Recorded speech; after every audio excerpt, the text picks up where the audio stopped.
আজকে একটা নিরামিষ রান্না তোমাদের সাথে শেয়ার করব।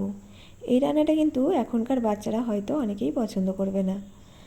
মূলত এগুলো পুরনো দিনের রান্নাই। এই রান্নাটা আমি আমার শ্বশুরবাড়িতেই খেয়েছি। আমার বাবার বাড়িতে এটা খুব কমই হয়েছে, কারণ পরিবেশ অনুযায়ী অনেক কিছু রান্না অনেক কিছু বদল হয়। এক একজনের রান্না এক এক রকম, এক একজন এক এক রকমভাবে করে। তো আজকে যে আমি রান্নাটা শেয়ার করব সেটা হচ্ছে আলু কচু বেগুন দিয়ে বেসনের ফুলুরি বা বড়া বানিয়ে নিরামিষ তরকারি। এটা গরম ভাতে নিরামিষ দিনে ভালো লাগে খেতে। অনেকে কিন্তু এই রান্নাটা আলু কচু বেগুন প্লেন রান্না করে, তার মধ্যে যদি এরকম বেসনের ফুলুরি বা বড়া ভেজে দেওয়া হয়, সেই টেস্টটা কিন্তু অনেক সুন্দর লাগে খেতে। এখনকার দিনের বাচ্চারা কিন্তু এইসব খাবার খাবেই না। এই ফাস্টফুডের যুগে এখনকার বাচ্চারা এইসব খাবার খেতে চায় না।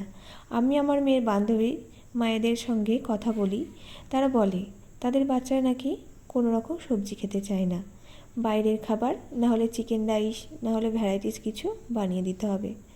কিন্তু আমি এদিক থেকে খুব লাকি, জানো তো। আমার মেয়েকে যে খাবারটাই দিই না কেন, ও খুব ভালোবেসে খায়। রুহি বাইরের খাবারটা একটু অ্যাভয়েড করে। জানি না কতদিন খাবে, বড় হলে হয়তো চেঞ্জ হয়ে যেতে পারে, কিন্তু যতদিন খাচ্ছে এটাই অনেক উপকার, তাই না? তো দেখো, এইদিকে বেসনটা তো দেখলেই মেখে নিলাম লবণ হলুদ আর কালো জিরে দিয়ে। ভালো করে ওটা মেখে নিয়ে তারপরে ডুবো তেলে ভেজে নিলাম বড়ার আকারে। তারপরে ওই তেলেই একটু ফোড়ন দিয়েছিলাম, তেজপাতা, শুকনো লঙ্কা, পাঁচফোড়ন।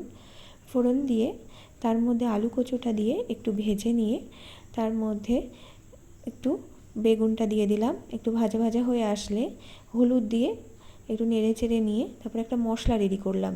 টমেটো, কাঁচা লঙ্কা, জিরে, আদা সব দিয়ে একটা মশলা দিয়ে ভালো করে কষিয়ে জল দিয়ে, জলটা যখন ফুটে উঠবে তখন বড়াগুলো দিয়ে দিতে হবে।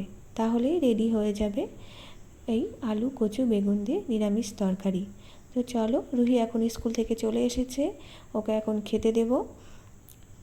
এদের রেডি করে নিচ্ছি ওর প্লেটটা।